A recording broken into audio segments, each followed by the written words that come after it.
Anong mensahe ang kailangang marinig ng mga Scorpio sa period na to? Pwedeng nangyayari na itong magiging reading natin o mangyayari pa lang. Kung hindi man para sa inyo itong magiging reading natin, edi baka para sa someone na malapit sa inyo o sa someone na kakilala nyo mismo. Baka may lumabas na gender mamaya, gawin nyo na lang energy, masculine at feminine energy. Pwede rin naman na wag nyo nang pansinin ang gender. Di ko masasabi kung anong magiging reading, kung positive ba o negative. Depende sa kung anong mapipick up kong energy. Walang masama kung papanoorin ang sun, moon at rising sign. Kasi bakalin man sa mga yan ay mag-resonate na sa sitwasyon nyo.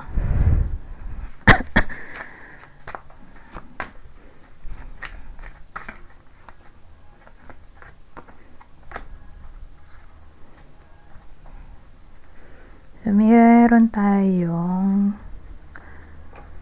teka, ang liwanag ng ilaw. Sumat. Wait lang.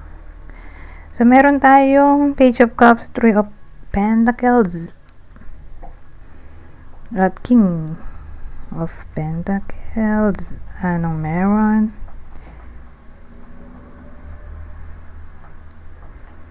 Pero ito ang bida natin, King of Pentacles. So, kunin nyo lang info na sa tingin nyo ay fit sa sitwasyon nyo o sa kakilala nyo. Kung hindi man para sa inyo, basta ganito yung description nung bida dito. Lalaki na tao. Pwede rin namang babae kung extrovert. Ngayon, ibang case ay pwedeng may anak na, kasal, mayaman, kung di mayaman, may business, kung walang business, di may trabaho. Pwede rin namang nasa 40 pataas yung edad. 40 to 59 years old, ganyan. Kaya ano tong Page of Cups?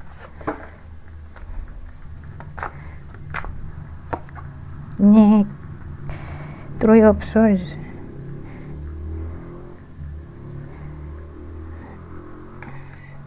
Teka, clarify na rin natin tong Three of Pentacles.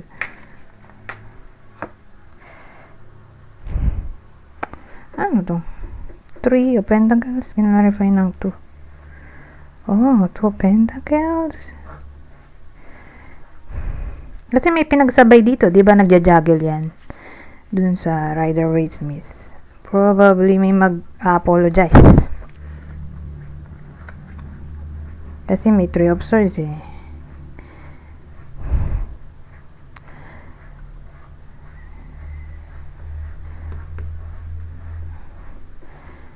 Ito may nagbabalance, di ba? Three of Swords ay heartaches.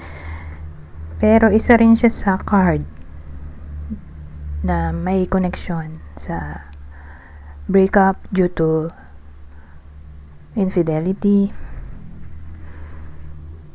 Pero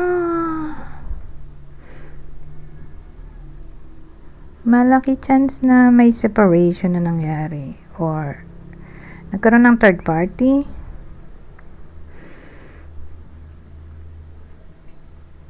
Kasi may nagbabalance nga. Ngayon, mag-a-apologize naman eh. Na para bang ito try i-work out ulit yung naging connection nila ng bida natin. Siyempre yung bida natin na Scorpio. Kasi aminado siya na karoon siya ng wrong priority. Wrong prioritization or aminado siya na nagkaroon ng third party. Pwede rin ganun. So dahil dyan, dun papasok yung Page of Cups.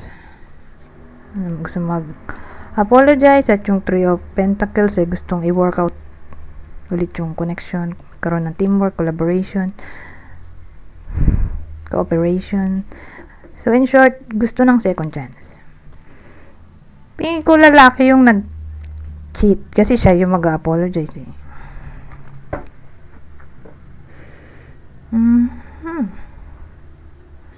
Maganda kung ano, dagdagan natin ng ibang info.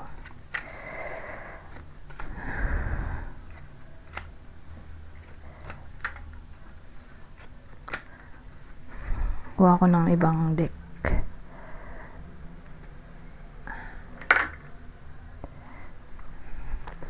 So, ngayon na no contact sila. Anong mensahe ng masculine energy sa feminine energy?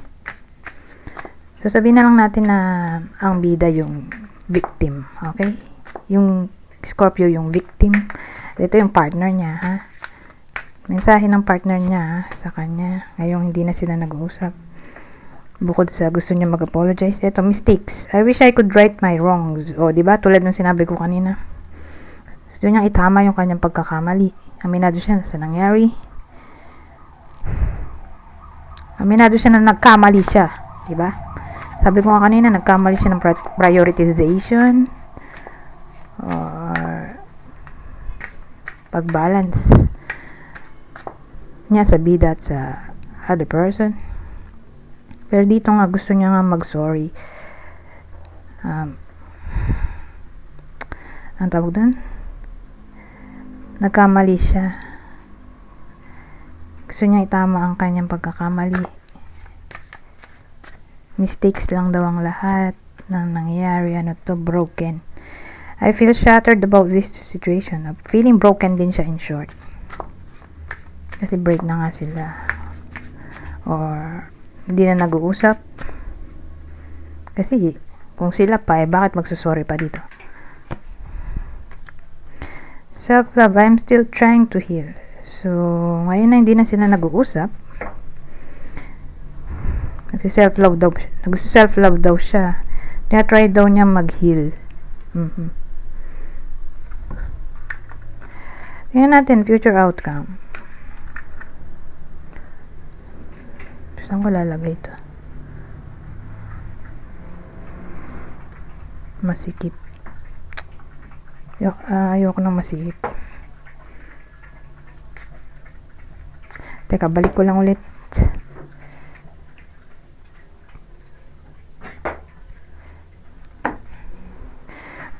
Malit lang kasi yung space dito eh. The future outcome. So, ibig sabihin, ito yung pwedeng mangyari after ng period na to. Onwards. Kaya nga future. Knight of Wands. Emperor. Knight of Wands. 8 of Wands.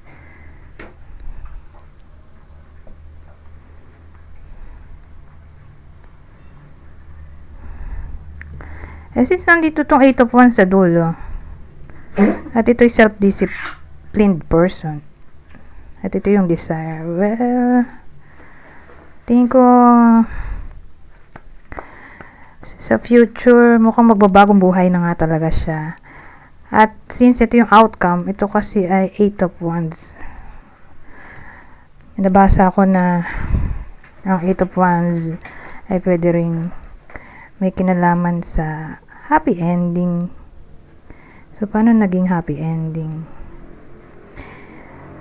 Ano nga ba yun? Sabihin natin mabilis lang din maaayos. Kasi ano to eh. 8 of Wands, arrows of love. Kakausap sila ulit. Saka usually yung outcome niyang 8 of Wands ay assured felicity. Kaya nga sabi ko, mabilis lang maayos. May pag-asa pa dyan sa 8 of Wands.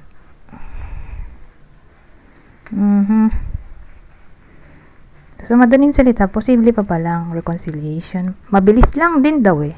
So, ibig sabihin, baka within this year din.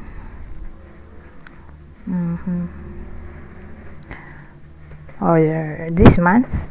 Pero probably within this year. Or within 6 months from now.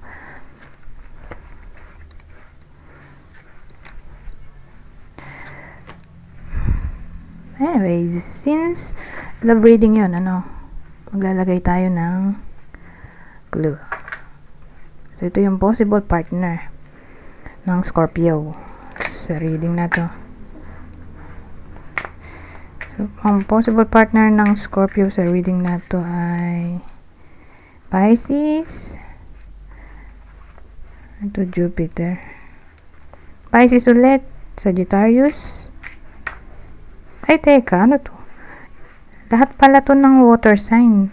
So, ang possible partner ng Scorpio sa reading na to ay maaaring kapwa water sign, Cancer, Scorpio, Pisces.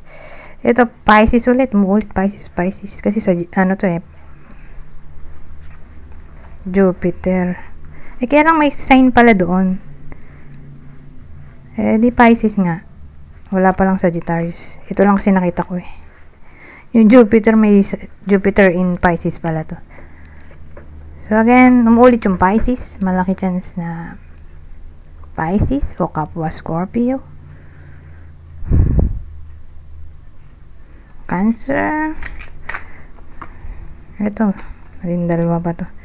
Cancer ulit. Capricorn. Ngayon, kung hindi man para sa inyo itong clue natin, di baka para sa someone na malapit sa inyo, kakilala o idol. So, baka para sa kanila to.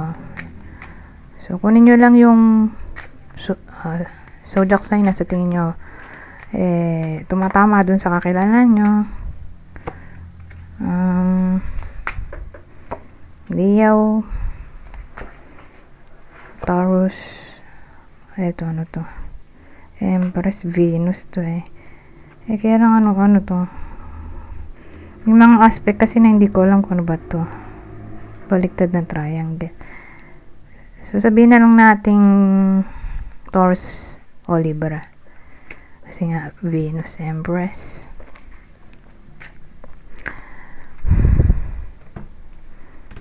Ngayon, dito naman tayo sa isa pang clue. Teka, nag-rumble na.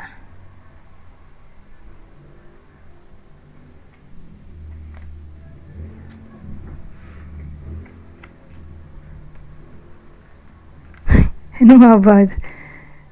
Nakalimutan ko na. Oh my God. Kasi minsan binabalikan ko yung mga naging clue. So, dapat naka-arrange sila para mabilis ko mabalikan. Kaya nagkamali ako ng arrangement nung binabalik ko na. Anyways, nakalimutan ko na yung pagkakasunod-sunod. Dito naman tayo sa isa pang clue. So, kung hindi man para sa inyo tong clue, di baka para sa person nyo, kakilala o idol. Kunin nyo lang yung clue na sa tingin nyo ay fit sa sitwasyon nyo o sa kakilala nyo. So, may someone na bilugan ng mukha, shape ng mukha, may eyeglasses o eyeglasses. Matangkad. So, pag sinabi mong matangkad, sa pananaw ko lang mga around 5'10". 5'10" pataas. So, may someone na 5'10" pataas ang height. At ang huli, white clothing. So, baka favorite ang color white. Or baka uniform to na all white or almost all white.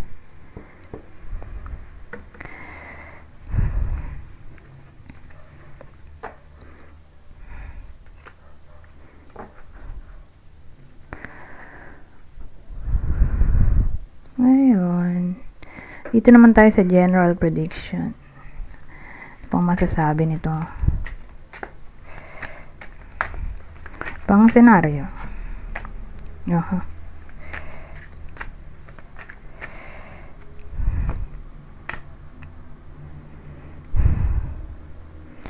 Maraming wedding case dito. Sabihin natin LGBTQ yung iba sa inyo.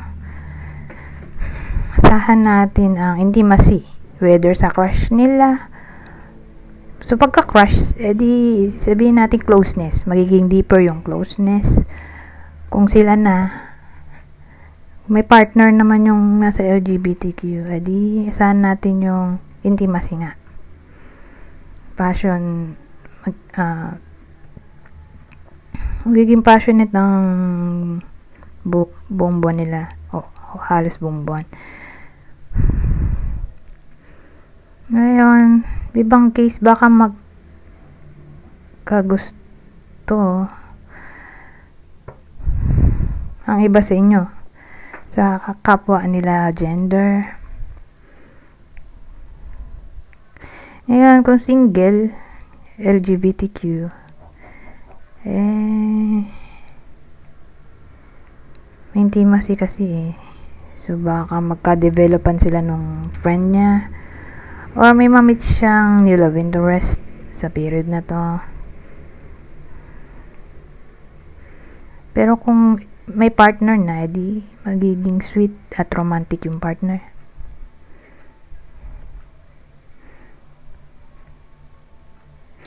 Anong may isip?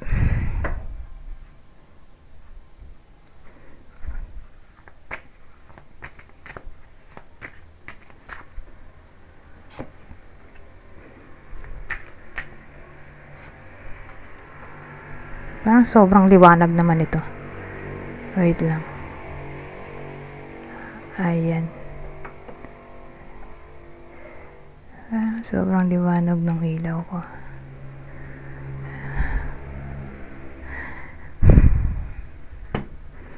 Kaya lang time consuming.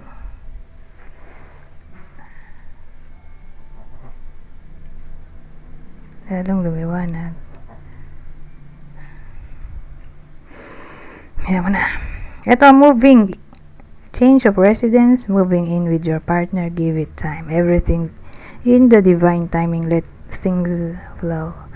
So, ibig sabihin, itong topic ng pag-move in together, kasama ang jowa, sa isang bubong, hindi pa raw napapanood. Kaya sabi, give it time. Have patience, in short. Sabihin naman natin ito'y all about relocation. Napapanahon na ba pag-usapan ng tungkol dito? Wag muna sa period na to. Parang hindi advisable ma-relocate sa period na to for some reason.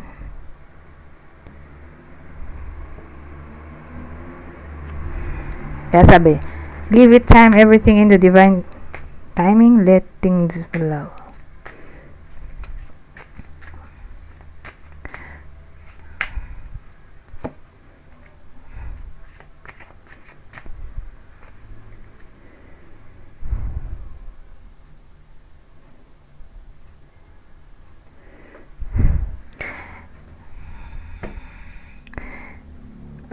So ganitong scenario, baka may ma-attract yung iba sa inyo na single, na narcissist.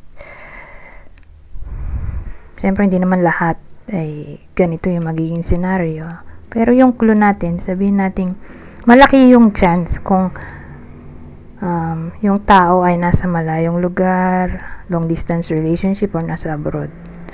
So, kung ganun yung sitwasyon na may mamit yung iba sa inyo na malayo sa kanila,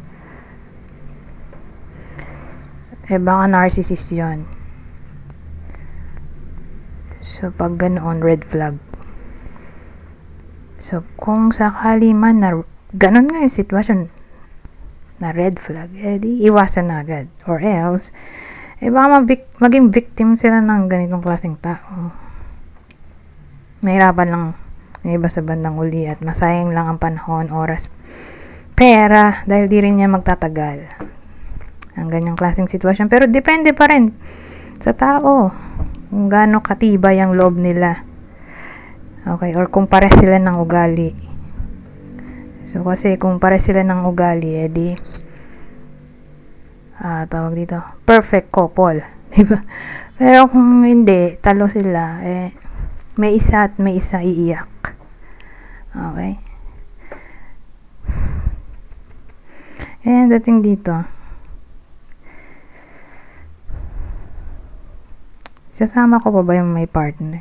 Wag na.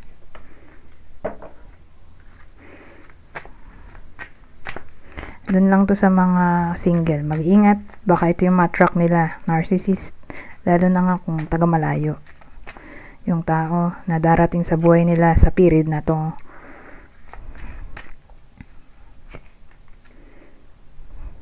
Oh, yes, luck is on your side. Open up your heart. It will help you attract more love.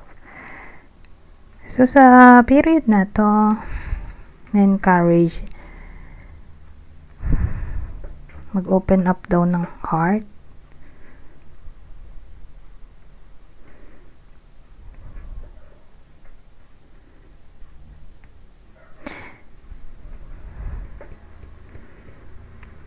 Kasi, kinukunik ko dun sa kanina, mamaya nag-open up ng heart, tapos yun nga yung attract narcissist.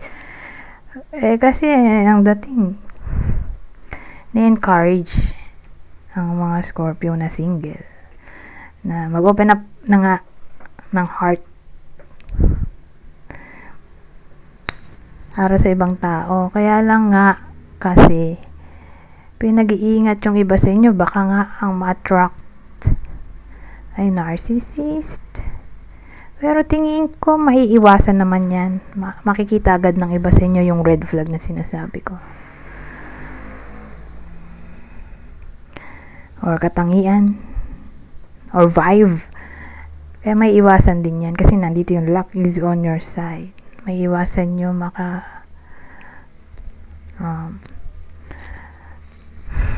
makadevelopan ang ganitong klaseng tao. Siguro ma-attract nyo, pero tingin ko,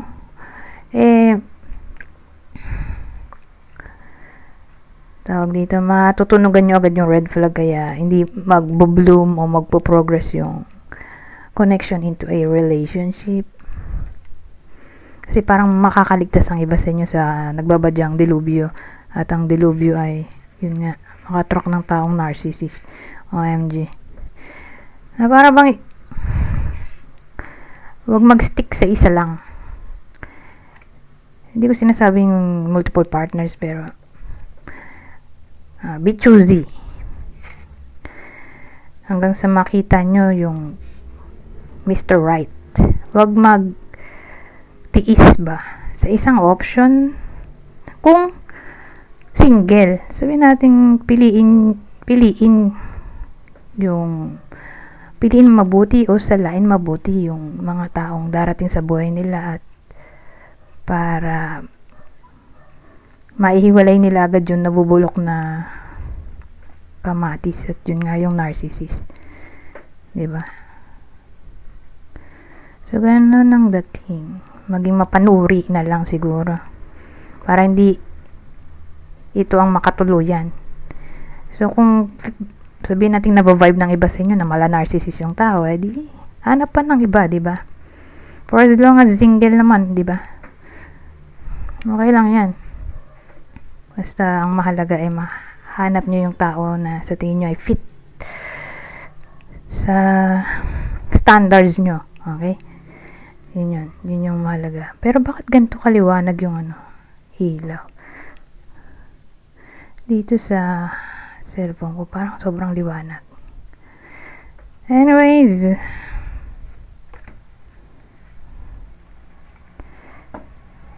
dito naman, nagkamali lang ako ng tingin. Pero parang ang liwa-liwanag dito sa screen ko. Dito naman tayo sa general advice. Sa period na to, kukuha lang ako ng tatlong card. Kunin nyo lang yung message na sa tingin nyo ay fit sa sitwasyon nyo. Or kunin nyo lang yung mensahe na angkop sa sitwasyon nyo nga. Teka. Yan. So sabi, strength. The power of love is like a magnet, drawing souls together. Parang sobrang liwanag na talaga. Ba't ganun? O baka pag inedit okay din. Openness. Be open to receiving divine guidance in relationships. At ang uli,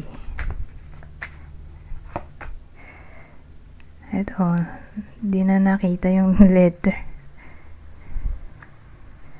O, ayan. Test. Your strengths and weaknesses are being tested. Anyways, hanggang dito na lang. Goodbye. For